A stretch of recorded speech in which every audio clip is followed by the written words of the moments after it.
குறைந்த விலை நிறைந்த தரம் தங்கள் தேவைகள் அனைத்தும் ஒரே இடத்தில் ஜெயச்சந்திரன் டெக்ஸ்டைல்ஸ். தமிழ்நாட்டோடைய கடைக்கோடி மாவட்டமான கன்னியாகுமரியில பிறந்து தமிழ்நாட்டின் காவல்துறை தலைவராக உயர்ந்தவர். மிகச்சிறந்த ஐபிஎஸ் அதிகாரி. சில காவல்துறை அதிகாரிகளை தான் பாத்தீங்கன்னா ஹீரோக்களா மக்கள் கொண்டாடுவாங்க. அப்படி கொண்டாடப்பட்ட ஒரு நபர் இன்றளவும் கொண்டாடப்பட்டு கொண்டு இருக்கிறார்னு சொல்லலாம்.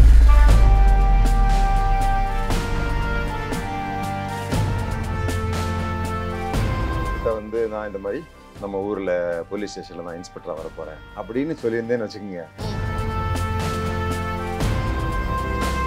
எந்த வேலை நமக்கு ரொம்ப பிடிச்சிருக்கு, எந்த வேலையை நம்ம ஒரு பைசா சம்பளம் இல்லாமல் இருந்தாலும் நம்ம செய்வோம் அப்படின்னு இருந்ததுன்னா அதுதான் நம்ம செலக்ட் பண்ணுவோம். இன்னைக்கு கூட ஏதாவது ஒரு மெடிக்கல் காலேஜ்ல நீங்க ரொம்ப இன்ட்ரெஸ்டா இருக்கிறீங்க, நீங்க வாங்க ஒரு சீட்டு தரோம் சேர்ந்துருவேன். இருந்து பார்த்தா ஃபர்ஸ்ட் 50 இல்லை 200 இல்லை 200 இல்லை 500 இல்லை 600 500 தாண்டி வரும்போது 136 ரேங்க்.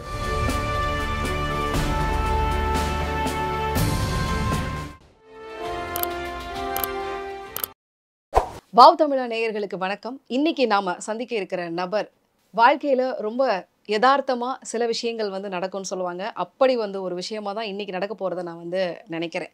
தமிழ்நாட்டோடைய கடைக்கோடி மாவட்டமான கன்னியாகுமரியில பிறந்து தமிழ்நாட்டின் காவல்துறை தலைவராக உயர்ந்தவர். மிகச்சிறந்த ஐபிஎஸ் அதிகாரி. வாழ்க்கையில பாத்தீங்கன்னா சில காவல்துறை அதிகாரிகளை தான் பாத்தீங்கன்னா ஹீரோக்களா மக்கள் கொண்டாடுவாங்க. அப்படி கொண்டாடப்பட்ட ஒரு நபர் இன்றளவும் கொண்டாடப்பட்டு கொண்டு இருக்கிறார்னு சொல்லலாம். ஸோ திரு சைலேந்திர பாபு அவர்களை தான் இன்னைக்கு வாவ் தமிழால நம்ம மீட் பண்ண போறோம். வணக்கம் சார். வணக்கம் ரோகிணி, நல்லா இருக்கீங்களா? ரொம்ப நல்லா இருக்கேன் சார். ஸோ எனக்கு நிறைய விஷயங்கள் அங்கே சின்ன பிள்ளை தான், ரொம்ப அந்த டைமில் தெரியாது. பட் ஆனால் ஒவ்வொரு நாளும் சொல்லுவாங்க, ஒரு டைம் நீங்கள் ஒரு துப்பாக்கி முனையில் ஒருத்தரை வீட்டில் உள்ளே இருந்தவரை உள்ளே பிடிச்சிட்டு வந்தீங்க. அதெல்லாம் சின்ன வயசில் நான் கேட்ட விஷயங்கள், ஸ்டோரியாக கேட்டிருக்கேன். ஒவ்வொரு நாளும் அதிரடியாக நிறைய நடக்கும். சைலேந்திர பாபுன்னு ஒருத்தர் வந்திருக்கிறாரு, அவர் இன்னைக்கு அதை பண்ணாரு, இன்னைக்கு இப்படி பண்ணாரு, எல்லாரும் பயப்படுறாங்க, ஓடுறாங்க. இந்த மாதிரியான பல கதைகள் அங்கே கேட்டிருக்கிறேன். ஸோ அந்த பெரும்பாலும் போலீஸ் அதிகாரிகள் ஒரு குறிப்பாக ஒரு ஐபிஎஸ் ஆஃபீஸர் இல்லை யங் சப் இன்ஸ்பெக்டர் வரும்போதே அவங்களுடைய செயல்பாட்டில் நிறைய மாற்றங்கள் இருக்கும். ஃபஸ்ட் டைம் இப்போ தான் காலேஜிலிருந்து ரெக்ரூட் ஆகி ட்ரைனிங் முடித்து இறங்கினதும் அவங்க அதிரடியாக சில நடவடிக்கைகள் எடுப்பாங்க. ஏன்னா இதுக்காக தான் அவங்க கனவு, நம்ம இந்த மாதிரி ஒரு யூனிஃபார்ம் போட்ட உடனே இந்த மாதிரிலாம் பண்ணணும் அப்படின்னு நிறைய பண்ணுவாங்க. அந்த அடிப்படையில் தான் நானும் பண்ணியிருப்பேன். அது என்னுடைய முதல் டிஸ்ட்ரிக்ட். Okay sir. ஸ்கூலில் கன்னியாகுமரியில் படிச்சுட்டு இருந்தீங்கல்ல சார், அந்த டைமில் எனி டைம் நினச்சி பார்த்தீங்களா நம்மளுடைய ஃப்யூச்சர் இப்படி இருக்கும், இவ்வளோ பெரிய ஒரு அதிகாரியாக உயர்ந்து நிற்பேன், அப்படி ஒரு விஷயத்த பண்ணுவேன் அப்படின்னு என்னைக்காவது? நாங்கள் ஸ்கூலில் படிச்சுட்டு இருக்கும்போது நிறைய ஃப்ரெண்ட்ஸ் இருப்பாங்க. நாங்கள் விளையாடுவோம், கபடி, அப்புறம் கொக்கோ அப்படின்ற விளையாட்டு, லாங் ஜம்ப், ரன்னிங், இப்படிலாம் நாங்கள் விளையாடுவோம். ஸோ நண்பர்கள் மத்தியில் கண்டிப்பாக இதை பற்றி பேச்சு வரும். நீ படிச்சு என்ன வர போகிற, நீ என்ன. அந்த நேரத்தில் நான் அவங்கள்ட்ட நான் இந்த மாதிரி நம்ம ஊரில் போலீஸ் ஸ்டேஷனில் நான் இன்ஸ்பெக்டராக வர போகிறேன் அப்படின்னு சொல்லியிருந்தேன்னு வச்சுக்கோங்க. ஒன்று யாரும் நம்பியிருக்க மாட்டாங்க. இன்னொன்று மேபி எனக்கு கொஞ்சம் பேராசைன்னு நினச்சிருப்பாங்க. நாங்கள்லாம் போலீஸ்ன்னு ஆசைப்படுறோம், நீ எப்படி இன்ஸ்பெக்டர் ஆக முடியும் அப்படி தான் நினச்சிருப்பாங்க. ஒரு காவல் நிலையத்துக்கு இன்ஸ்பெக்டராக வருதுங்கிறது அந்த ஊரில் அந்த நேரத்தில் அந்த பள்ளிக்கூடத்தில் அது ஒரு பெருசாக தான் நினைக்கப்பட்டது.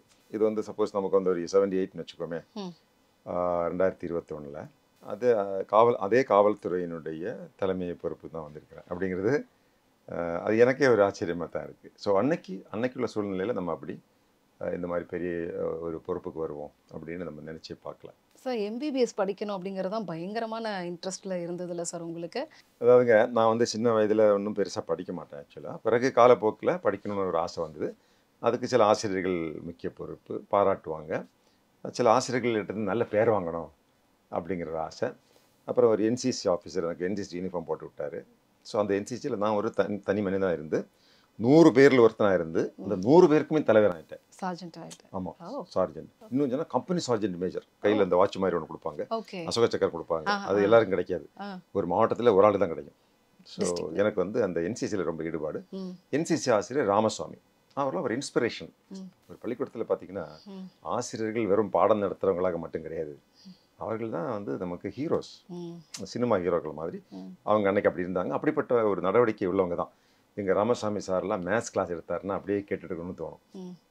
கிறிஸ்டோபர் சார் சயின்ஸ் எடுத்தாருன்னா ஒரு ஆல்பர்ட் ஐன்ஸ்டீன் தான் நேராக பேசுகிற மாதிரி இருக்கும். ஸோ இவங்களால தான் அந்த சூழ்நிலையில் நான் கொஞ்சம் கொஞ்சம் படிக்க ஆரம்பித்தேன். என் கிளாஸில் நிறைய பேர் ஸ்கூல் டீச்சருடைய பிள்ளைங்க இருக்கிறாங்க. ஓகே. ஓகே, அவங்க நல்லா படிப்பாங்க. நான் எல்லாம் விவசாயம் பார்க்கக்கூடிய ஆள். எங்களுக்கு வந்து முக்கியமான வேலையே ஒரு நாளைக்கு விவசாயம் தான். இந்த ஸ்கூல் வேலைங்கிறது ஒரு சைடு பிஸ்னஸ் மாதிரி. ஓகே. அப்படிங்களா? இன்னைக்கெல்லாம் சென்னையில் இருக்கக்கூடிய பிள்ளைகளுக்கு படிப்பு மட்டும்தான் ஒரு வேலை இல்லைங்களா? அதை விட்டு அவங்களுக்கு வேலை கொடுக்க மாட்டாங்க. ஸோ அப்படிங்கிற போது படிப்பில் ஆர்வம் வந்தபோது எனக்கு வந்து டாக்டர் ஆகணும் அப்படிங்கிறது தான் பெரிய ஆசையாக இருந்தது. டாக்டர்னா உண்மையில் சொல்லப்போனால் எனக்கு வெறின்னு வச்சுக்கோங்களேன். இன்னும் சொல்லப்போனால் டாக்டர் கிடைக்கலன்னா நான் இறந்துருவேன், செத்துருவேன் அப்படின்லாம் கூட நினச்சிருக்கிறேன். ஆமாம், அது இல்லைன்னா நான் வாழ முடியாது அப்படின்னு தான் என்னுடைய சின்ன பிள்ளையில் என்னுடைய ஒரு எண்ணம். அது ஏன் என்னாக்கா, எங்கள் அப்பாவுக்கு உடம்பு முடியாமல் போச்சு வச்சுங்களா. உடம்பு முடியாமல் உடனே எங்கள் அப்பா மட்டும்தான் சம்பளம் வீட்டுக்கு வரமானே எங்கள் அப்பா மூலமாக தான். எங்கள் அப்பா வந்து டிரான்ஸ்போர்ட் டிபார்ட்மெண்ட்டில் bus conductor.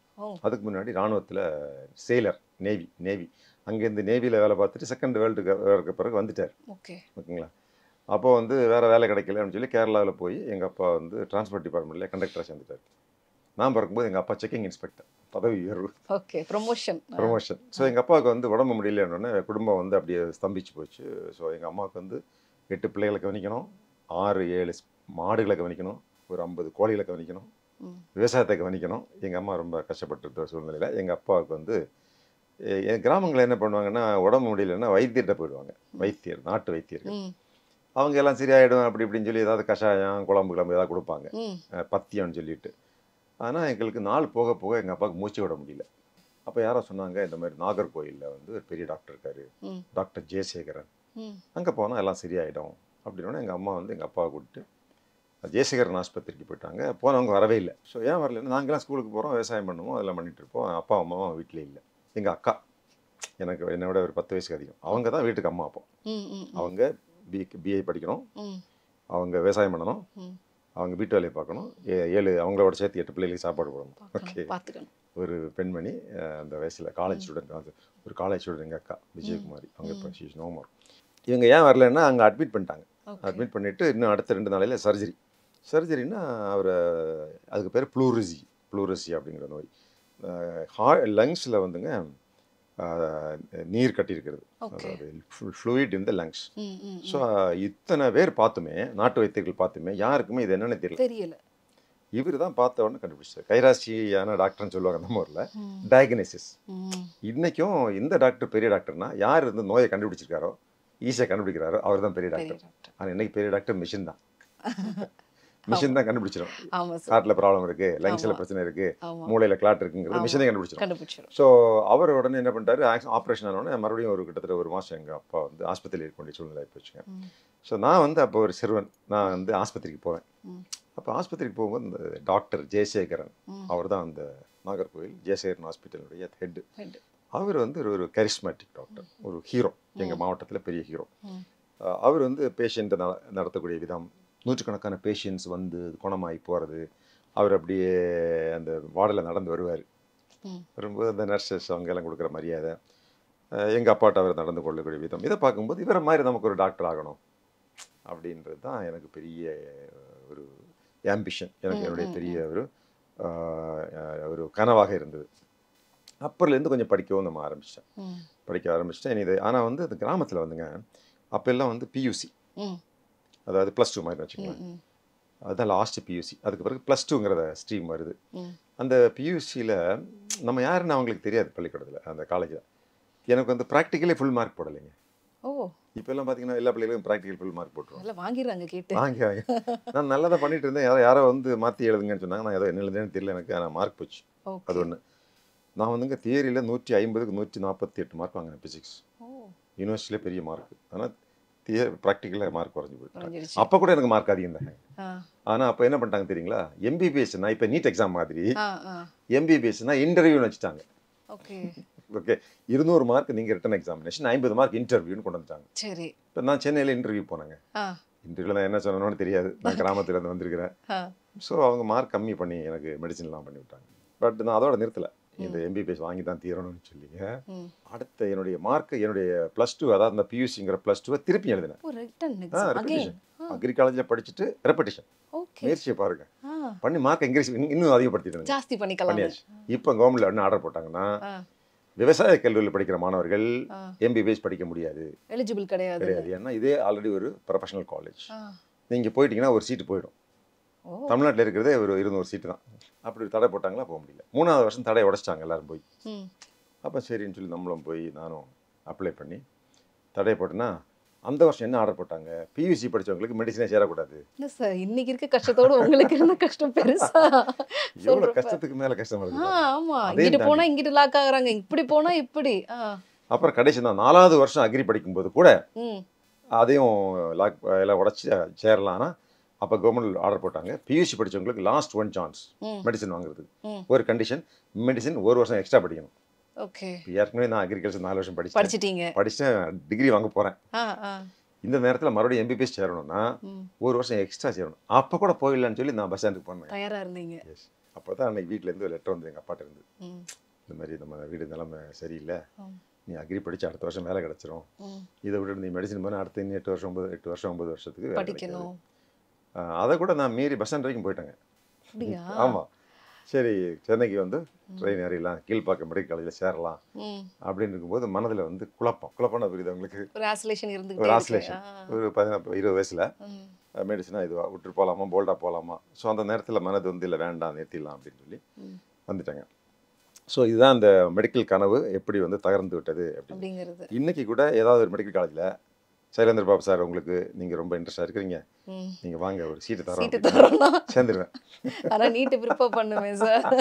NEET எழுதிடுவாங்க. NEET OS எனக்கு நீட் சப்ஜெக்ட் ஓரளவுக்கு தெரியும். ஓரளவுக்கு தெரியும். எல்லா பாடத்துலையும் நியாயமான மார்க் வாங்கிடுவேன். ஓகே. எனக்கு அறிவியல்லாம் ரொம்ப பிடிக்கும். அது சம்மந்தப்பட்ட எல்லாமே நான் போலீஸ் டிபார்ட்மெண்ட்லேயே நீங்கள் அறிவியல் தொடர்ந்து கற்றுக்கொண்டு தான் இருக்கணும். எடுத்துக்காட்டாக நாங்கள் வந்து டிபார்ட்மெண்ட்டில் ஐபிஎஸ் சேர்ந்த போது கூட மெயின் சப்ஜெக்ட் என்னது, scientific eight for investigation. Okay. Finger print, food print, DNA இல்லைங்களா, இப்போ வெப்பன், ஃபயர் ஆர்ம்ஸு அதெல்லாம் வந்தது. அப்புறம் வயர்லெஸ் செட்டு, அதை பற்றிய தகவல்கள் நம்ம தெரிஞ்சிருக்கணும். எலக்ட்ரானிக்ஸ் அண்ட் கம்யூனிகேஷன், அப்புறம் கம்ப்யூட்டர் வந்தது. அதை பற்றி நீங்கள் you are the leader of the force. நீங்கள் வந்துங்க விரும்புகிறீங்களோ விரும்பலையோ, தகுதி உண்டோ இல்லையோ, நீங்கள் காவல்துறையில் ஐபிஎஸ் அதிகாரின்னு வந்த உடனேயே நீங்கள் அங்கே வேலை பார்க்கக்கூடிய அதிகாரிகளுக்கு தலைமை தான், தலைமை பதவி தான். அப்போ நீங்கள் அவங்க ஒரு வாக்கி டாக்கி செட்டை யூஸ் பண்ணிட்டாங்கன்னா அனலாக்னா என்ன, டிஜிட்டல்னா என்ன தெரிஞ்சிருக்கணும் இல்லைங்களா. கம்ப்யூட்டர் வந்தாச்சுன்னொடனே அப்போ அந்த காலத்தில் எங்கள் டிபார்ட்மெண்ட்டில் திரு கிருஷ்ணசாமின்னு சொல்லி ஒரு ஐபிஎஸ் ஆஃபீஸர் இருந்தார். அவர் ராமகிருஷ்ணன் இவங்கள வச்சு, அப்போ அவங்க பாருங்கள் எங்களுக்கு ரொம்ப சீனியர், அவங்களே கம்ப்யூட்டர்னு வந்தோன்னு ஓடி போய் கற்றுட்டு இருக்காங்க, தெரிஞ்சுக்கிறாங்க. ஸோ அதனால் ஆர்வமுள்ள அதிகாரிகள் நிறைய இருக்கிறாங்க. ஸோ அப்போ அது எம்எஸ்டி சொல்லி ஒரு மாதிரி டைப் பண்ணணுங்க. இப்போ இது மாதிரி இந்த நம்ம யூசர் ஃப்ரெண்ட்லி கிடையாது. நீங்கள் அடித்த உடனே அந்த இன்ஸ்டாகிராமெல்லாம் வராது. இன்ஸ்டாகிராம் வரணுனாலே ஒரு மந்திரம் எழுதணும். அந்த காக்காம் அபுகா கசாம் திறந்துட்டு திருச்சி கொடுத்தாதாங்க கம்ப்யூட்டர் ஓப்பன் ஆகும். அது ஓப்பன் ஆகுறதே கஷ்டம். ஸோ அதுக்கு பிறகு நீங்கள் இந்த மாதிரி கோட் அனுப்பிச்சா தான் எல்லாம் வரும். ஸோ அந்த மாதிரி பயிற்சி கொடுத்தாங்க. அப்புறம் மொபைல் ஃபோன் வருது. மொபைல் ஃபோனில் இன்டர்நெட் ஃபெசிலிட்டி வருது. இப்போ இன்டர்நெட்னா என்ன, எப்படி நம்ம இன்ஃபர்மேஷன் போகுது, எப்படி ஸ்டோரேஜ் பண்ணி வச்சுருக்காங்க, எப்படி நம்ம அதை ட்ரைவ் பண்ணுறது, இவர் இருந்தாலும் உங்கள்கிட்ட பேசியிருக்கிறாரா இல்லையா. இப்படி காவல்துறையை ஒரு அறிவியல் தொடர்ந்து புலன் விசாரணை என்பது, காவல்துறை என்பது ஒரு அறிவியல் சார்ந்த. இப்போ வந்து ட்ரோன்ஸ் வந்துருக்குங்க. சென்னையில் வந்து நமது பீரியடில் இங்கே சென்னையில் ட்ரோன் போலீஸ் ஸ்டேஷனே ஓப்பன் பண்ணோம். Drone police station. நான் டிஜிபியாக இருக்கும்போதுங்க, காவல்துறை தலைவராக இருக்கும்போது ஒரு ஆப் கொண்டு வந்தோம். அதுக்கு பேர் காவல் உதவி. அந்த உதவியில் 66 யூஸ் இருக்குங்க. 66 types of help public can get. அதனால் நீட் எக்ஸாம் வந்து பாஸ் பண்ணிடலாங்கிற நம்பிக்கை இருக்குது. ஆனால் யாரோ வந்து 76 வயதில் எம்பிபிஎஸ் சேர்ந்துருக்காங்க. ஸோ உங்களுக்கு அப்போ ஒரு இது இருக்கு, வாய்ப்புகள் இருக்கு, கூடிய சீக்கிரம் அதுவும் நடக்கலாம். நான் என்ன சொல்கிறேன்னா, இளைஞர்கள் வந்து எந்த வேலை நமக்கு ரொம்ப பிடிச்சிருக்கு, எந்த வேலையை நம்ம ஒரு பைசா சம்பளம் இல்லாமல் இருந்தாலும் நம்ம செய்வோம் அப்படின்னு இருந்ததுன்னா அதுதான் நம்ம செலக்ட் பண்ணுவாங்க. ஸோ எப்படி இருந்தாலும் நம்ம காவல்துறையில் சேர்ந்து நான் இத்தனை வருஷம் வேலை பார்த்துருக்குறேன். இந்த காவல்துறை வேலையும் அப்படி தாங்க என்னை பொறுத்த வரைக்கும் ரொம்ப பிடிச்சி. மெடிசன் கிடைக்கல விட்டுருங்க. அதான் அந்த அக்ரியிலேருந்து இந்த ஐபிஎஸ் எக்ஸாம்க்கான வந்து ப்ரிப்பரேஷன் ஜேர்னி எப்படி சார்? ஓகே. ஸோ இது மீன் டைமுங்க ஒரு சின்ன இன்சிடென்ட் தான் இருந்தது. வாழ்க்கையில் வந்து சின்ன சின்ன நிகழ்ச்சிகள் தானே நம்ம வாழ்க்கையை திருப்புமுனை ஏற்படுத்துது. ஒன்றும் இல்லாமல் நம்ம டல்லாக இருக்கும்போது ஒரு செய்தி வருது, நமக்கு வந்து வாழ்க்கையில் ஒரு முயற்சி பண்ணி பார்க்கலாம். முகமது அலியும் வெப்னரும் சண்டை போடுவாங்க. குத்து சண்டை போடும்போது முகமது அலியை வீழ்த்திடுவாங்க. அதை ஒரு சிறுவன் பார்த்துட்ருக்கான். அவனுக்கு வாழ்க்கையில் வந்து விரக்தி, சினிமாவில் நடிக்கணும்னு ஆசை. நல்ல ஒர்க் அவுட்டெல்லாம் பண்ணுறான், பாடியெலாம் டெவலப் பண்ணுறான். ஆனால் முகம் அழகாக இல்லை. ஏன்னா சின்ன வயதில் அவன் குழந்தை பிறகும்போது அந்த நர்சஸ் ஒரு தவறு பண்ணனால அவனுக்கு முகம் ஒரு பக்கம் இழுத்துச்சு, பெராலிசிஸ். காது வந்து வளரல. ஸோ முகம் அழகாக இல்லைங்கிறனால அவருக்கு சான்ஸ் கிடைக்கல. ஸோ அவர் என்ன பண்ணுறாரு, நீங்கள் தானே சான்ஸ் கொடுக்க மாட்டீங்க, நானே சினிமா எடுத்தா நான் ஹீரோ ஆகிடலாம்ல. அப்போ இந்த முகமது அலியும் அந்த வெப்பரர் சண்டையும் பார்த்த உடனே அவருக்கு ஒரு தைரியம் வந்தது. இவ்வளோ பெரிய முகமது அலியே வீழ்த்திருக்கிறாங்களே, அப்போ நமக்கும் பெரிய பெரிய ஜாம்பானில் வீழ்த்தலான்னு சொல்லி சொந்தமாக ஒரு கதை எழுதுறான். அந்த கதைக்கு பேர் தான் ராக்கின்னு நினைக்கிறேன். ராக்கி ஆச்சுங்களா, சில்வஸ்டர் ஸ்டாலின். ஸோ சில்வஸ்டர் ஸ்டாலினுக்கு அது ஒரு பெரிய திருப்புமனை, அது ஒரு பெரிய கதை. சில்வஸ்டர் ஸ்டாலினை பற்றி பேசணும்னா நிறைய பேசலாம். ஒரு காலத்தில் உலகத்தில் அதிகமான ஃபேன் ஃபாலோயிங் இருந்தது சில்வஸ்டர் ஸ்டாலின். கல்லூரியில் வந்து எந்த இன்ட்ரெஸ்டும் இல்லாமல் இருந்துட்டு இருக்கும்போதுங்க, எங்கள் கல்லூரி முதல்வர் டாக்டர் கே கிருஷ்ணமூர்த்தி அவர் என்ன பண்ணுறாரு, மாணவர்களுக்கு பல்வேறு விதமான வாய்ப்புகள் இருக்குது, அதெல்லாம் அவருக்கு சொல்லித்தரணும்னு சொல்லி எங்கள் காலேஜிலேயே படித்த ஒரு மாணவன், அதே அக்ரிகல்ச்சர் காலேஜ் மதுரை, அங்கே படித்த ஒரு மாணவன் ஐஏஎஸ் பாஸ் பண்ணுறாரு. அவர் பேர் வி.கே. சுப்ராஜ். அவர் அழைச்சிட்டு வரார், சரி, வந்து கல்லூரியில் மற்ற மாணவர்களுக்கு அறிமுகம் பண்ணி வைக்காரு. அவர் பேசுகிறாரு, மாணவர்களே நீங்கள் உங்களை மாதிரி தான். இதில் ஒரு செய்தி, சுவாரஸ்யமான செய்தி என்னென்னா, என் கூட படித்த 90 மாணவர்கள் விவசாய கல்லூரி, அது பார்த்திங்கன்னா பல்வேறு பேக்ரவுண்ட்லேருந்து வருவாங்க. நம்ம நாங்கள்லாம் அண்ணன் தம்பி மாதிரி தான், பல ஜாதி பல மதம் அப்படி இருந்தாலும் எங்களுக்குள்ள அப்படி ஒரு வேற்றுமை. ஸோ இன்றைக்கும் இப்போ கூட நாங்கள் வருஷம் மீட் பண்ணுவோம். ஓகே, எல்லாருமே மெடிசின் கிடைக்காம விரக்தியானவங்க தான். ஓகே, ஸோ அந்த பேட்ச்மேட்ஸாக வந்து இதாக இருக்கீங்க. கிட்டத்தட்ட ஒரு ஜெயிலில் கிடக்கிற கைதிகளை மாதிரி வச்சுங்களேன். ஓகே, ஏதோ ஒரு வகையில் நமக்கு வாழ்க்கையில் நம்ம விரும்பினது மறக்கப்பட்டிருக்கிறது, அது போன்ற எண்ணம் உள்ளவங்க தான் அங்கே இருந்தாங்க. ஆனால் எல்லாருமே சிறந்த மாணவர்கள், நல்ல அறிவுள்ளவங்க, முயற்சி உள்ளவங்க, ஏழை குடும்பத்திலேருந்து வந்தால் கூட வாழ்க்கையில் ஏதாவது சாதிக்கணும் அப்படிங்கிற வெறி உள்ளவங்க தான் என் கூட படித்த 90 பேரும். அதில் எம்பிபிஎஸ் கிடச்சி வேண்டான்னு சொல்லி கூட ஜாயின் பண்ணவங்களும் இருக்காங்க. வெங்கடேஸ்வரன் ஒரு நான் கூட சொல்லுவேன், வெங்கடேஸ்வரன் நீங்கள்லாம் ஐஏஎஸ் எழுதியிருந்தீங்கன்னா நீ தான்ப்பா முதல்ல பாஸ் பண்ணியிருக்கேன். ஸோ வெங்கடேஸ்வரன் இப்போ சிவகங்கையில் இருக்கார், விவசாய அதிகாரி. அப்போது அந்த மாணவர்கள் எல்லாமே கண்ணும் கருத்துமாக இருப்பாங்க. படிப்பு, வேலை, 4 வருஷம் படித்து அடுத்த நாள் வெளியே போயிடணும், குடும்பத்தை காப்பாற்றிடணும், அப்படிப்பட்ட எண்ணம் கொண்டவங்க தான் மதுரை விவசாய கல்லூரியில் இருந்தாங்க. எங்களுக்கு ஒரு நல்ல நேரம், அங்கே டாக்டர் கே கிருஷ்ணமூர்த்திங்கிற ஒரு முதல்வர், அவர் பார்த்தீங்கன்னா ஃபங்க்ஷனில் வரும்போது கோட்டு ஷூட் தான் போட்டு வருவார். ஒரு நாட்டினுடைய அதிபர் மாதிரி தான் வருவார். அவர் நடக்கிறதே ஒரு இராணுவ அதிகாரி மாதிரி தான் நடப்பார். டிசிப்ளின் அவருக்கு வந்து டிசிப்ளின் ரொம்ப முக்கியம். நல்ல அறிவார் அந்த மனிதன். அவர் செஞ்சதுன்னா, இந்த வி.கே. சுப்பராஜ் நீங்கள் ஐஏஎஸ் ஆகலாம், ஐபிஎஸ் ஆகலாம்னு சொன்னபோது எனக்கு அப்படி ஸ்ட்ரைக் ஆச்சு. ஐஏஎஸ் சொன்னபோது கூட எனக்கு அவ்வளோ தோணலை. ஏன்னா நம்ம யூனிஃபார்ம் போட்டுருக்கிறோம். காலேஜ்லேயே நான் வந்து என்சிசிங்க, கல்லூரியில் senior division NCC, junior division NCC, senior division NCC. So senior டிவிஷனில் நான் தான் அங்கேயும் ஒன்றரை ஆஃபீஸர், ஈஸி. ஏன்னா நான் ஜூனியர் டிவிஷனில் இருந்திருக்கிறேன். பள்ளிக்கூடத்தில் நான் தான் 100 பேருக்கு தலைவர். இங்கே ஒரு 30 பேர் தலைவராக நமக்கு இருக்க முடியாதா? கல்லூரியில் ஒரு 60 பேர் 70 பேர். ஸோ அதான் பரவாயில்லையே, நல்லா இருக்கேன்னு சொல்லிட்டுங்க நாங்கள் அப்போ யோசித்தோம், சரி பண்ணிடலாம். உடனே சில நண்பர்கள் சேர்த்துக்கிட்டோம். நான் எம் ரவி, என்னுடைய கிளாஸ்மேட், அவர் பிற்காலத்தில் ஐபிஎஸ் வாங்கினார் ஆச்சுங்களா. மெர்வின் அலெக்சாண்டர், அப்புறம் ஆல்பர்ட் சேவியர், அப்புறம் கோயம்புத்தூரில் ஒரு கல்லூரியில் பானுமதி, இவங்கெல்லாம் ஒன்று சேர்ந்து ஒரு குரூப் மாதிரி ஃபார்ம் பண்ணி படிக்க ஆரம்பித்தோம். ஸோ ரைட் அப்படின்னு சொல்லி அதுக்கு பிறகு நாங்கள் யார் படித்தோமோ எல்லாருமே பாஸ் பண்ணிட்டோம் வச்சுங்களா. இன்னொரு செய்தி என்னென்னா, உண்மையிலே நான் காலேஜில் அப்படி பெருசாலாம் நல்லா படிக்கல. காலேஜில் எந்த மெடலுமே நான் வாங்கலை, அந்த அளவுக்கு ஆர்வம் இல்லை. ஆனால் அந்த மெடல் வாங்கினவங்களாம் இன்றைக்கி பேராசிரியர்களாக இருக்கிறாங்க. நான் பாஸ் பண்ணதை பார்த்த உடனே ஒரு சிலர், இவன் பாஸ் பண்ணா நம்ம கண்டிப்பாக பாஸ் பண்ணலாம் அப்படின்னு அடுத்த வருஷம். நீங்க சொல்றதெல்லாம் பாக்குறப்ப வந்து அவ்வளோலாம் நான் படிக்கலைங்கிறீங்க, ஆனா எப்போ பார்த்தாலும் படிப்பு சம்பந்தப்பட்ட விஷயங்கள் தான் பேசியிருக்கீங்க. உங்க ஃப்ரெண்ட்ஸ் செட்டு எல்லாருமே பயங்கர படிப்புசாக தான் இருந்திருக்காங்களே சார். நான் படிக்கல அவ்வளோ, எனக்கு திருப்பு முனை அதுக்கு பிறகு. ஸோ இந்த ஒரு ரியலைசேஷன் வந்தபோது நம்ம வந்து இனி பின்தங்கக்கூடாது, சரி கிடைக்காதது பரவாயில்ல, இனி அடுத்ததை பார்க்கலாம், மெடிசன் தான் இல்லையா, ஐஏஎஸ் அல்லது ஐபிஎஸ் அப்படின்னு முடிவு பண்ண பிறகு படிக்க ஆரம்பிச்சு. ஸோ ஏன்னா நான் என்ன சொல்லேன்னா, அந்த யூஜி படிக்கும்போது பெரிய பெரிய மெடல்லாம் இருந்தது. எண்டமாலஜினா ராஜவியல், எண்டமாலஜினாங்க ஒரு 100கணக்கான 1000கணக்கான புழு பூச்சி இன்செக்ட், அதுக்கு பேர் இருக்குங்க. நீங்கள் வந்து பட்டர்ஃப்ளைன்னு சொல்லக்கூடாது, அதுக்கு வேற ஒரு பேர் இருக்கும், சயின்டிஃபிக் நேம் இருக்கு இல்லைங்களா. கோக்கஸ் நூசிஃபர்னா தென்னைமரம், ஹோமோ சாப்பியன்னா நீங்களும் நானும். இப்படி ஒரு ஹியூமனுக்கும் ஒவ்வொரு செடிக்கும் ஒரைசா செட்டேவா அப்படின்னு அரிசி, ஹைபிஸ்கஸ் எஸ்குலண்டஸ் அப்படின்னு போகலாம். அதே மாதிரி அதுக்குள்ள அதில் ஒரு செடிக்கும் ஒரு 10-20 புழு பூச்சி வரும் இல்லைங்களா, இன்செக்ட்ஸ். அது எனக்கு மறந்தே போயிடும். ஸோ இவங்கெல்லாம் அப்படி மனசால் அப்படி வச்சுட்டு இருப்பாங்க. ஸோ அந்த மாதிரி அடுத்த பேட்சில் பார்த்தீங்கன்னா அதுவும் ஒரு 4-5 பேர் பாஸ் பண்ணிட்டாங்க. இப்படி நான் படித்த விவசாய கல்லூரியில் நாங்கள் ஃபஸ்ட்டு செட் பாஸ் பண்ண உடனே ஒரு குடும்பத்தில் வந்து மூத்த பொண்ணுன்னு வச்சுங்களேன், மூத்த பொண்ணு பையன் அவன் நல்லா படித்தான்னா அப்புறம் வரக்கூடிய பிள்ளைகளை நல்லா படிச்சிருவாங்க இல்லைங்களா, அண்ணன் மாதிரி படிக்கணும் அக்கா மாதிரி. ஸோ அதே மாதிரி எங்கள் தொடர்ந்து நிறைய மாணவர்கள் ஐஏஎஸ் ஐபிஎஸ் இருந்தாங்க.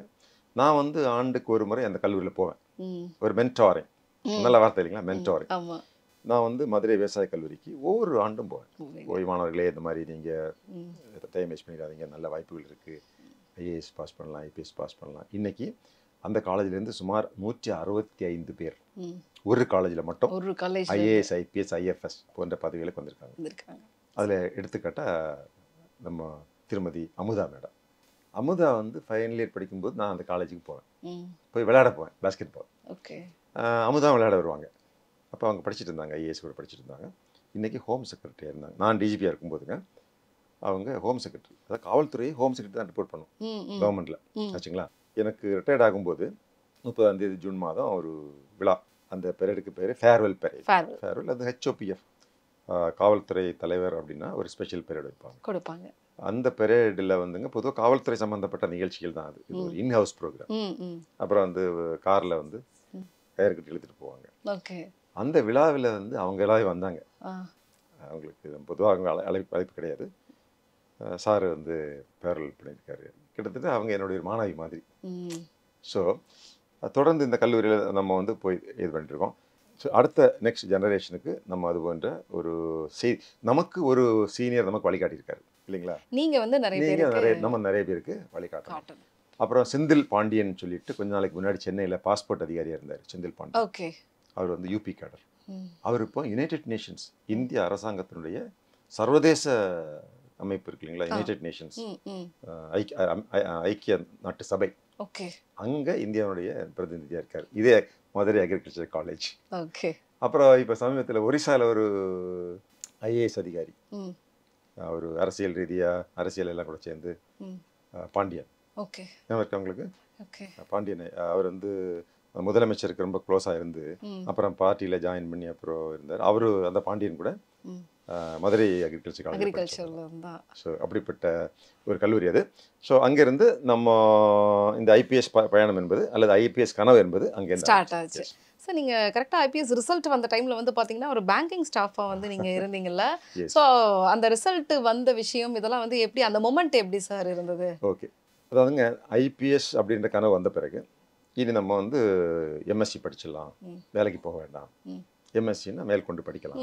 என்னங்க அந்த காலத்தில் வந்து வாட்ஸ்அப்பு அல்லது அந்த காலத்தில் மொபைல் ஃபோனோ இல்லை கம்ப்யூட்டரோ ஒன்றும் கிடையாது. ஸோ இன்டர்நெட்டில் போய் நீங்கள் ப்ரௌஸ் பண்ண முடியாது. ஒரு வார்த்தைக்கு நீங்கள் மீனிங் கண்டுபிடிக்கணும்னா கூட லைப்ரரிக்கு தான் போகணும், இல்லை கையில் ஒரு டிக்ஷனரி வச்சுக்கணும் இல்லைங்களா? ஸோ கல்லூரி என்றால் ஒரு கல்லூரியில் படிப்பதாக இருந்தால் அதுக்கு பிறகு போகிற திட்டம் தாங்க. இந்த 2 ஆண்டுகள் எப்படி இந்த ஐபிஎஸ்ங்கிறத வாங்கணும். முன்னாடி எப்படின்னா வயது வந்து ரொம்ப குறைவு, 26 வயதுக்குள்ளே நீங்கள் ஐஏஎஸ் ஐபிஎஸ் பாஸ் பண்ணியிருக்கோங்க. 26 இயருக்கு அப்புறம் நீங்கள் எழுத முடியாது, எக்ஸாம் எழுத முடியாது ஆச்சுங்களா? இன்னொன்று அந்த காலத்தில் ரிசர்வேஷனும் கிடையாது ஐஏஎஸ் ஐபிஎஸ்க்கு. அப்போதெல்லாம் கோட்டாவே கிடையாது. ஒன்லி எஸ்சி எஸ்டிக்கு மட்டும் தான் இருந்தது, மற்ற யாருக்குமே இல்லை. ஸோ நீங்கள் காமனோட தான் போட்டி போடணும். இந்த சூழ்நிலையில் கல்லூரியில் சேர்ந்து படித்தால் மட்டும்தான் நமக்கு இதுக்கு வாய்ப்பு இருக்குது. இன்னொன்று நம்ம தயார் பண்ணணும் அப்படின்னு சொல்லி நான் வந்து அடுத்த படிப்பு போஸ்ட் கிராஜுவேட் படிக்க ஆரம்பித்தேன். அங்கே மெயின் படிப்பு படிக்கிறத விட இந்த ஐஏஎஸ்க்கான படிப்பு தான் பயங்கரமாக நடக்கும். ஸோ இந்த 2 ஆண்டுகளுமே முழுமையான கட்டுப்பாடு. எனக்கே நான் சில கட்டுப்பாடுகளை வச்சுட்டேன். இப்போ இந்த எக்ஸாமை நம்ம கிராக் பண்ணணும் அப்படின்னா ஒரு நிமிடம் கூட வேஸ்ட் பண்ணக்கூடாது வச்சுங்களா? அப்போ நம்ம வந்து ஹாஸ்டலில் தான் இருக்கணும். ஸோ என்ன பண்ணிட்டேன், நேராக போய் பார்பர் ஷாப்பில் போய் ஒரு மொட்டையை போட்டேன். எனக்கே தான் கொடுத்த ஒரு கிஃப்ட்னு சொல்லலாம். எஸ், நம்மளை தயார்படுத்திக் கொள்ளுது. ஸோ அடுத்த ஒரு ஆண்டு காலம் நான் அந்த ஹாஸ்டலோட வெளியே போகலைங்க. நம்ம எம்எஸ் டிகிரி படிக்க வேண்டிய படிப்பு மீதி நேரமெல்லாம் அடிப்படை அறிவு, பேசிக் நாலேஜ். இதில் Indian history, Indian geography, world history, world geography, constitution of India, science, கொஞ்சம் சயின்ஸ், எக்கனாமிக்ஸ், மென்டல் எபிலிட்டி, இந்த மாதிரி விஷயங்களை நான் கொஞ்சம் என்னையை தயார்படுத்திக்கிட்டேன். ஸோ அதுதான் அந்த ஒரு ஹைபர்னேஷன். ஒரு வண்ணத்து பூச்சி வந்து கூட்டுப்புழு மாதிரி இருக்கிற மாதிரி அது சில நாட்கள் இருக்கலாம். அதே மாதிரி இருந்துட்டு என்னை ஓரளவுக்கு தயார் பண்ணி, ஏன்னா நம்ம வந்து தமிழ் மீடியத்தில் படிச்சிருக்கிறோம், கிராமத்துலேருந்து வந்திருக்கிறோம், ஆங்கில அறிவு கொஞ்சம் குறைவு, படித்தது கூட நம்ம நல்லா வேகமாக படிக்கலை ஆரம்ப காலங்களில். ஸோ மீண்டும் ஒரு முறை என்ன பண்ணேன், நேராக போய் கோயம்புத்தூரில் ஆர்எஸ்புரத்தில் ஒரு பழைய கடைக்கு போனேன் சரிங்களா. என்கிட்ட சொன்னாங்க, நீங்கள் தமிழ்நாடு பாடநூல் புத்தகத்தை படிக்கிறத விட சென்ட்ரல் கவர்மெண்ட் பாடநூல் இருக்குது, சிபிஎஸ்சி சென்ட்ரல் போர்டு, அந்த புத்தகத்தை படிக்கணும்னு சொன்னாங்க. ஏன்னா கொஸ்டின் எல்லாம் அந்த புக்லேருந்து தான் வரும் அப்படின்னு. ஸோ நான் போய் கடையில் போய் எல்லா புக்கையும் வாங்கி அடுக்கணும்னு அவருக்கு சந்தேகம் வந்தது. என்ன சார் இது, நீங்கள் காலேஜில் படிக்கிறீங்க, இதெல்லாம் போய் வாங்கிட்டு இருக்கிறீங்க, இல்லைங்க நான் வந்து இந்த மாதிரி ஐஏஎஸ் எழுதலான்னு இருக்கேன் எக்ஸாமுக்கு ப்ரிப்பேர் பண்ணுறேன். சார். அதை மொத்தமாக எடுத்துகிட்டு போங்க சார், ஓகே. நீங்கள் எனக்கு ஒரு பைசா தர வேண்டாம்னு சொன்னாருங்க. ஸோ நான் அதை புக்கெல்லாம் வாங்கிட்டு வந்து படித்தேன். நான் ஐபிஎஸ் வாங்கின பிறகு நான் ஏஎஸ்பி கோபியாக இருக்கும்போது அந்த கடைக்கு மீண்டும் போனேன். போனீங்களா? ஓகே.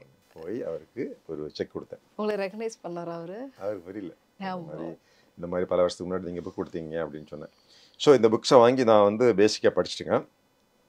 இந்த எக்ஸாமுக்காக நம்ம தயார் பண்ணிக்கணும். ஸோ இந்த மீன் டைம் என்ன ஆகிப்போச்சு, எனக்கு எம்எஸ்சி முடிக்கிறதுக்குள்ளால நான் வந்து வங்கி எக்ஸாம் எழுதினேன். பேங்க் எக்ஸாம் எழுதிருக்கீங்க. ஸோ ஐஏஎஸ் படிக்கிறவங்களுக்கு எந்த எக்ஸாம் வேணாலும் கிராக் பண்ணலாங்க. அதெல்லாம் விளையாட்டு மாதிரி தான் இருக்கும். ஓகே. கேனரா சோ நீங்க ட்ரை பண்ணிருக்கீங்க. அதுவும் சரி ட்ரை பண்ணி அட்டெண்ட் பண்ணலாம்னு சொல்லி போனேன். வேலை கிடைச்சிருச்சு. இப்போ என்னன்னா இப்போ 2 வேலை. ஒன்று வேலைன்னா எங்கள் அப்பாவுக்கு அப்போ வந்து ஒரு 250 ரூபா 250 ரூபா தான் பென்ஷன். எனக்கு சம்பளம் 3200 ரூபாய். ஆர்டர் வந்துருச்சு. ஓகே. எங்கள் அப்பாட்ட காட்டினீங்க பாருங்க, அப்பா ஆர்டர் வந்துருச்சு. வீட்டில் ரொம்ப சந்தோஷம். எங்களுக்கெல்லாம் ஸோ ஹாப்பி எங்கள் அப்பாக்கெல்லாம். ஏன்னா அது வந்து அப்போது பேங்க் ஆஃபீஸர்னா சம்பளம் ரொம்ப அதிகம். இப்போ கூட சமம் ஆகிப்போச்சு. அப்போ கலெக்டர் சம்பளத்தை விட ஐஏஎஸ் சம்பளத்தை விட பேங்க் சம்பளம் அந்த பீரியடில் 1985 அதிகம். ஸோ வீட்டில் வந்து வருமானம் ரொம்ப குறைவாக இருக்குது, கஷ்டமாக இருக்குது அப்படின்னு வேலைக்கு போகலான்னு சொல்லி நான் வேலைக்கே போயிட்டேன். எம்எஸ்சி முடிக்கல. வேலைக்கு போய் தான் அங்கே தான் தொடர்ந்து என்னுடைய படிப்பை தொடர்ந்துருந்தேன். பட் சில மாதங்கள் மீதி இருந்தது. அப்புறம் ஒரு நல்ல ஆசிரியர், மீண்டும் ஒரு மென்டார், கே கிருஷ்ணமூர்த்தி மாதிரி, டாக்டர் கே கிருஷ்ணமூர்த்தி மாதிரி, டாக்டர் யூஏ பாலசுப்ரமணியம் என்பவர் எனக்கு கைடு. அவர் சொல்றாரு, பாபு நீங்கள் ஐபிஎஸ் வேணால் வாங்குங்க, ஐஏஎஸ் வேணால் வாங்கிக்கிங்க, ஆனால் அந்த எம்எஸ்சி மட்டும் நீங்கள் முடிக்காமல் போயிடாதீங்க அப்படின்னு சொல்லி என்னை அங்கேருந்தே தொடர்பு இருந்தார். அப்புறம் அடிக்கடி வர சொல்லுவார், வந்து 2 நாள் 3 நாள் இருந்தாலும் கூட நான் ஐபிஎஸ் பாஸ் பண்ண பிறகு தான் எனக்கு அந்த எம்எஸ்சி முடிக்க முடிஞ்சது. அதுவும் அந்த டாக்டர் யூஏ பாலசுப்ரமணியம் அவருடைய தயவில் தான் அதுவும் ஃபினிஷ் பண்ணோம். ஸோ வங்கியில் இருக்கும்போது தான் நான் வந்து யதார்த்தமாகவே இந்த ஐபிஎஸ் தேர்வு 2வது முறை எழுதினேன். முதல் முறை எழுதும்போது கிடைக்கல. அப்போது நான் கல்லூரி மாணவன். அது 7 வாங்கிடணும். ஏன்னா அது எங்களுக்கு அவ்வளோதானங்க. அதாவது இந்த ஐபிஎஸ் வாங்கணும்னா முதல் திட்டம் எப்படி, 26 இயர்ஸ் 26 வயசுக்குள்ளே வாங்கிடணும். வயசு இப்போ 23. இப்போ எழுதலாமா இல்லை 24 வயசு 25 வயசு 26 வயசு அதை எழுதிடலாமா அப்படின்னு முடிவு பண்ணிவிட்டு 24 இயர்ஸ் 25 இயர்ஸ் 26 இயர்ஸ் இதுதான். ஏன்னா நம்ம வந்து நம்மளை தயார்படுத்தி கொள்ள வேண்டும் என்பதற்காக. ஸோ 24 இயர்ஸில் எழுதும்போது கிடைக்கல. அப்போ நம்ம கல்லூரி மாணவன். அப்போது நம்ம கல்லூரி மாணவன். இப்போது வங்கி ஊழியர், வங்கி அதிகாரி. இப்போது இந்த ஐஏஎஸ் அல்லது ஐபிஎஸ் படிக்கிறவங்க, நீட் படிக்கிறவங்க, இல்லை ஐஐடி ஜேஇ படிக்கிறவங்கள பாருங்களேன். அவங்களுக்கு 24 மணி நேரம் அவங்க தயார் பண்ணலாம். அங்கே அம்மா காப்பி போட்டு கொடுப்பாங்க, அப்பா வேறு எதாவது வாங்கி கொடுப்பாரு. எனக்கு வந்துங்க காலையில் 9:30 மணிக்கு போய் பேங்க் திறக்கணும். எஸ், பேங்க் பொறுப்பான வேலைங்க. அங்கே ஒரு செஸ்ட் இருக்கும். அந்த காலத்திலேயே அதில் ஒரு 10 லட்ச ரூபா பணம் இருக்கும் அந்த காலத்தில். இப்போ எல்லாம் 100 கோடி வச்சுங்களேன். இப்போ பணம் ஸோ எனக்கு வந்து இன்னொரு ப்ராப்ளம் என்னென்னா, நான் வந்து ஃபீல்டு ஆஃபீஸர். அப்படின்னா நான் வந்து 3 பேங்க்குக்கு பொறுப்பு. 2 நாள் ஒரு பேங்க்கு, பாலோடுங்கிற பேங்க், 2 நாள் பரதன்னூர் அப்படிங்கிற வேறு, 3வது பேங்க் இன்னும் தள்ளி போய் கல்லறான்னா என்னன்னா, தமிழ்நாடு சினிமா நடிகைகள் 2 இருந்தாங்கல்ல, ராதா அம்பிகா, அவங்க ஊர். அவங்களுக்கு அக்கௌண்ட் எங்க பேங்க்ல தான். அவங்க பேங்க்ல அவங்கள பார்த்ததில்ல. பட் அவங்க அம்மாவும் ஒரு சினிமா நடிகை, கல்லறா சரசம்மா, அவங்க பேர் கல்லறா சரசம்மா. ஸோ கல்லறா பிரான்ச், இப்படி 3 பிரான்ச்சுக்கு போகணுங்க. சுற்றிட்டே இருக்கணும், லோன் கொடுக்கணும், லோனு ரெக்கவரி பண்ணணும், கஷ்டமாக இருக்கும். ஸோ 6 மணிக்கு பேங்க் மூட்டும்போது ரொம்ப டயர்டாயிருவாங்க ரியலி. ஆனால் இந்த டயர்டு போகிற அளவுக்கு உள்ள நமக்கு ஒரு ஒரு ஒரு வெறி, ஃபயர் இன் த பெல்லி, விட்டுறக்கூடாது அப்படின்னு சொல்லி ஒரு 7 மணிக்கு உட்காந்தா 12 மணி 1 மணி வரைக்கும் படிப்பேன். அதுக்கு பிறகு காலையில் தூக்கமே வராது. 5 மணிக்கு எந்திரிச்சிருவோம். எந்திரிச்சு படிச்சிட வேண்டியதான். படிச்சு கிட்டத்தட்ட ஒரு 8:30 9 வரைக்கும். அப்போதெல்லாம் வந்து ஐபிஎஸ் ரிசல்ட் வந்து இந்த மாதிரி இன்டர்நெட் எல்லாம் போட மாட்டாங்க. அப்போ இன்டர்நெட்டே இல்லை. ரிசல்ட் எப்படி வரும்னா, அடுத்த நாள் காலையில் பேப்பரில் வரும். உங்கள் பேர், உங்கள் நம்பர் பார்க்கணும், திறந்து பார்க்கணும். ஸோ நாளைக்கு வருதுன்னு தெரியும். நம்ம வந்ததுன்னா நண்பர்கள் கூப்பிடுவாங்க. யாரும் கூப்பிடலைன்னா நம்ம பேர் இல்லைன்னு. ஏன்னா கடைசி கட்டம் இல்லைங்க. முதல் கட்டம் ப்ரிலிமினரி, 2வது கட்டம் மெயின் எக்ஸாமினேஷன், 3வது கட்டம் இன்டர்வியூ வரைக்கும் போயாச்சு. இன்டர்வியூ தான் வாழ்க்கையில் முதல்ல வந்து விமானத்திலே பிறந்தேன்னு நினைக்கிறேன். இன்டர்வியூ போயிட்டு வந்த பிறகு இப்போ கிடைக்கலன்னா மனசுக்கு ரொம்ப கஷ்டமாக போயிடும். So 6000 போஸ்ட்டுங்க, 600 post, sorry 600 post, double மடங்கு 1200 பேரை இன்டர்வியூ போயிருக்கிறாங்க. பாதி பேருக்கு கிடைக்கும், பாதி பேருக்கு கிடைக்காது. நம்ம வாழ்க்கையில் வந்து 2 கண்டிஷன் தானே. ஒன்று நமக்கு கிடைக்கும், இல்லை கிடைக்காம போகும். ஸோ கிடைக்கிற மனிதனா நம்மளை மாற்றிக்கொள்ளணும் அப்படிங்கிறது தான் வாழ்க்கையினுடைய தத்துவம். ஸோ ரிசல்ட் வந்திருக்கு, நாளைக்கு வரப்போகுதுன்னு நான் வந்து ஒரு முடிவு பண்ணிட்டேன், பேப்பர் அதெல்லாம் பார்க்கவே கூடாது. நம்ம எழுதின எக்ஸாம் தானே சார். இருக்கட்டும், எப்படி இருந்தாலும் அவர் ஏமாற்றம் பார்த்து தேடி பார்த்து Okay. மறுபடியும் தேடி தேடி ஆனா உங்களுக்கு அந்த பார்த்து கான்ஃபிடன்ஸ் வந்து ரொம்ப இல்ல பிஃபோர் ரிசல்ட் ஏன்னா. ஸோ நான் போய் பேப்பர் படிக்கல. வழக்கமாக மோட்டார் சைக்கிள் எடுத்துகிட்டு ஆஃபீஸில் போயிட்டேன். 9:30 மணிக்கு பேங்கை திறந்து உட்காந்துட்டு இருந்தேன். அந்த இன்டர்காமில் கூப்பிட்டாரு manager KK Nayar. KK Nayar எங்கள் அப்பா மாதிரி எக்ஸ் மிலிட்ரி. ஓகே. அவருக்கு நான் இது படிக்கிறேன்னு தெரியும். ரொம்ப அன்பாக இருப்பாங்க அங்கே உள்ள ஸ்டாஃப் எல்லாம். கேரளா ஸ்டாஃப் பார்த்தீங்கன்னா, சாரே சாருன்ற பேர் உண்டு அப்படின்னு சொன்னார். அடிபொலி. அடிப்பொலி. சாரே சாருன்ற பேர் உண்டல்லோ அப்படின்னாரு. எந்த சாரே? சாருன்ற பேர் உண்டா சாரே? அப்படி போன வச்சேன்.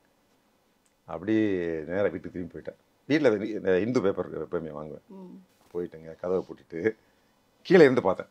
ஏன்னா வந்தால் நம்ம கடைசியில் அங்கேயே தான் இருக்கும் நம்ம பேர். நீங்கள் ஃபஸ்ட்டு நீங்கள் ஐஏஎஸ்னா ஃபஸ்ட்டு 100, அதில் 110, 120, அடுத்த ரேங்க் அடுத்த 100, 200 வந்துச்சுனாக்கா நமக்கு ஐபிஎஸ் வரும். அங்கெல்லாம் சான்ஸ் இல்லை. ஏன்னா சில கேள்வியெல்லாம் நம்ம சரியாக எழுதலை. ஓகே. அதான் உடனே நம்ம டிசெக்ஷன் பண்ணி பார்ப்போம் இல்லை, ஆமா ஆமா ஒரு போஸ்ட்மார்ட்டம் பண்ணி பார்த்தோம். ஸோ இப்படிலாம் எழுதிருக்கலாமே, அப்படி எழுதிருக்கலாமே, மிஸ் பண்ணிட்டோமே அப்படின்னு நானே என்ன வந்து குற்றம் சாட்டிட்டு நானே இருந்தேன். அதனால கீழே இருந்தா பாத்தீங்க. கீழே இருந்து பார்த்தா வரல, பேர இல்லை. மேலே போக போக நமக்கு கான்ஃபிடன்ஸ் வந்துட்டே இருந்தது.